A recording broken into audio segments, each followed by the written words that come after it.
بسم اللہ الرحمن الرحیم۔ سورۃ النور، مختصر تفسیر یا خلاصہ۔ یہ مدنی صورت ہے، اس کے 9 رکوع ہیں اور 64 آیات ہیں۔ اس صورت کی پہلی آیت میں اللہ تعالیٰ نے لوگوں کو خبردار کر دیا کہ ہم نے اس صورت کو بالکل واضح احکامات کے ساتھ نازل کیا ہے تاکہ تم سبق حاصل کرو یا نصیحت حاصل کرو۔ اس کے بعد اللہ تعالیٰ نے زانی مردوں اور عورتوں کے بارے میں حکم دیا کہ ان کو سخت سزا دو اور تمہیں ان پر بالکل بھی ترس نہ آئے، اور ان کو سزا لوگوں کے مجمع کے سامنے دو۔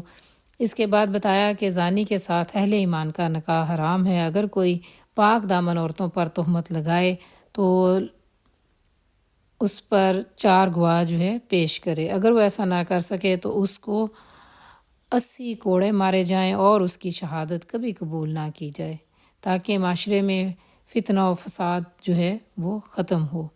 اور اگر کسی کے پاس اپنے سوا کوئی گواہ نہ ہو تو 4 مرتبہ اللہ کی قسم کھا کر گواہی دے کہ جو کچھ وہ کہہ رہا ہے وہ سچ ہے، اور 5ویں بار کہے کہ اس پر اللہ کی لعنت ہو اگر وہ جھوٹا ہو۔ اس کے بعد عدالت ان دونوں کے درمیان علیحدگی کا فیصلہ کر دے۔ دوسرے رکوع میں واقعہ افق کا ذکر کیا گیا ہے، جب حضرت عائشہ رضی اللہ عنہا ایک دفعہ نبی پاک صلی اللہ علیہ وسلم کے ساتھ جہاد کے سفر پر تھیں اور راستے میں پڑاؤ کے دوران وہ رفع حاجت کے لیے گئی ہوئی تھیں کہ نبی پاک صلی اللہ علیہ وسلم نے لشکر کو روانگی کا حکم دے دیا اور وہ لشکر سے پیچھے رہ گئیں۔ نبی پاک صلی اللہ علیہ وسلم نے ایک صحابی صفوان کی ڈیوٹی لگا رکھی تھی کہ وہ لشکر کے پیچھے پیچھے آتے تھے تاکہ دیکھتے ہوئے آئیں کہ اگر کوئی چیز یا کوئی شخص پیچھے رہ جائے تو وہ انہیں ساتھ لے آئیں۔ یہاں پر تحریر کے اندر ایک غلطی ہے، آپ لوگوں نے اسے نوٹ کر کے بتانا ہے کہ کیا غلطی ہے۔ جب وہ وہاں پہنچے تو رات کا وقت تھا اور حضرت عائشہ سو رہی تھیں۔ انہوں نے انہیں دیکھا تو پہچان لیا اور بولے انا للہ و انا الیہ راجعون۔ ان کی آواز سن کر حضرت عائشہ کی آنکھ کھل گئی۔ انہوں نے اپنا حجاب یعنی چادر وغیرہ درست کی۔ حضرت صفوان نے اپنے اونٹ کو بٹھایا اور آپ رضی اللہ عنہا اس پر سوار ہو گئیں۔ وہ آگے اونٹ کی نکیل پکڑ کر چلتے گئے اور قافلے تک پہنچ گئے۔ جب اس کی خبر عبداللہ بن ابی کو ملی تو اس نے حضرت عائشہ پر تہمت لگا دی۔ اس میں کچھ صحابہ بھی شامل ہو گئے، جیسا کہ حضرت حسان بن ثابت، جنہیں نبی پاک صلی اللہ علیہ وسلم کے شاعر ہونے کا اعزاز بھی حاصل تھا، یعنی انہیں شاعر نبی کہا جاتا تھا۔ بہرحال اس کے بعد حضرت عائشہ کے حق میں اللہ تعالیٰ نے قرآن کی یہ آیات نازل کی اور معاملہ رفع دفع ہو گیا۔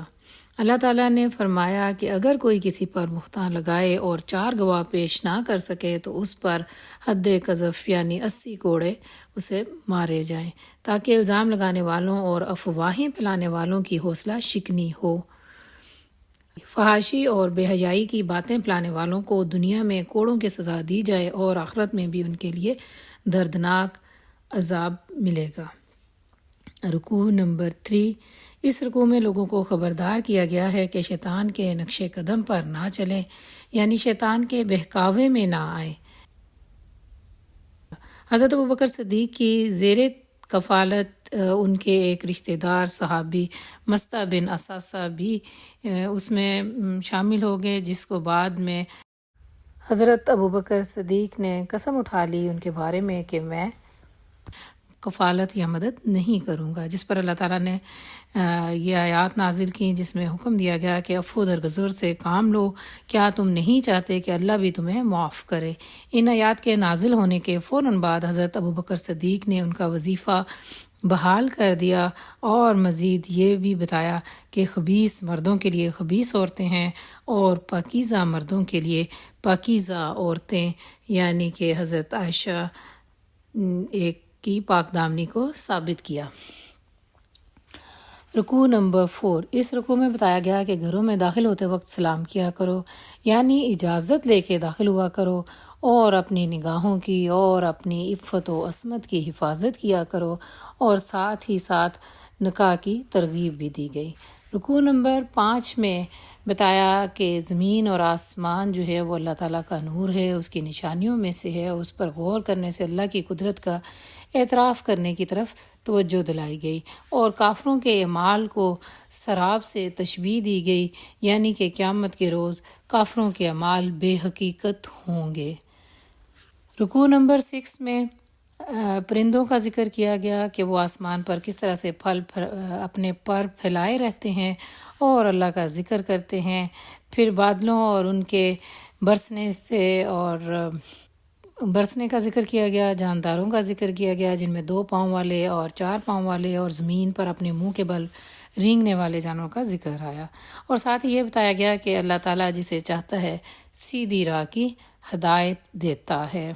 رکوع نمبر 7 میں اللہ تعالیٰ نے ایمان والوں کو زمین کا اقتدار دینے کا وعدہ کیا اور بتایا کہ اللہ اور اس کے رسول کی اطاعت کرنے والے ہی کامیاب ہوں گے، اور اس کے علاوہ منافقین کے بارے میں جو ہے کڑی کڑی قسمیں کھا کر اپنی وفاداری کا اعتبار دلانے سے روکا گیا، اور کہا گیا کہ اس غلط فہمی میں نہ رہو کہ تم اللہ تعالیٰ کو عاجز کر سکتے ہو۔ رکوع نمبر 8 جو ہے اس میں صبح، دوپہر اور رات کے مخصوص اوقات کے دوران اجازت لینے کا حکم دیا گیا، یعنی بچوں کو اور غلاموں یعنی نوکروں کو اجازت کے بغیر کمرے میں نہ آنے کا حکم دیا گیا، اور گھر کے استعمال اور کھانے پینے کی اشیاء استعمال کرنے کا ضابطہ بتایا گیا، اور گھروں میں داخلے کے وقت اجازت طلب کرنے کا دوبارہ سے حکم دیا گیا۔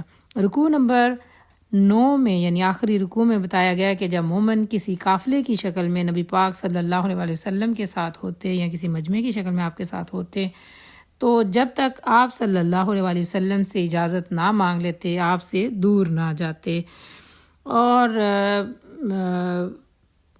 جب بات کرتے تو نہایت ادب سے آپ کے ساتھ بات کرتے، اور حکم دیا گیا کہ جس طرح تم آپس میں ایک دوسرے سے بات کرتے ہو نبی پاک صلی اللہ علیہ وسلم کے ساتھ بات کرتے ہوئے محتاط رویہ اختیار کرو، اور آپ کے حکم کی خلاف ورزی جو ہے اس سے نہ کرو، یا ان کے حکم کی خلاف ورزی نہ کرو، اور اس خلاف ورزی کرنے سے ڈرو تاکہ اللہ کا عذاب تم پر نہ آ جائے، کیونکہ اللہ تعالیٰ ہر چیز کا علم رکھتا ہے۔ صدق اللہ العظیم۔ جی، تو میں نے اس پر بہت محنت کی ہے، اپنا فیڈ بیک جو ہے وہ پلیز ضرور دیجیے گا کہ آپ کو یہ کیسا لگا ہے۔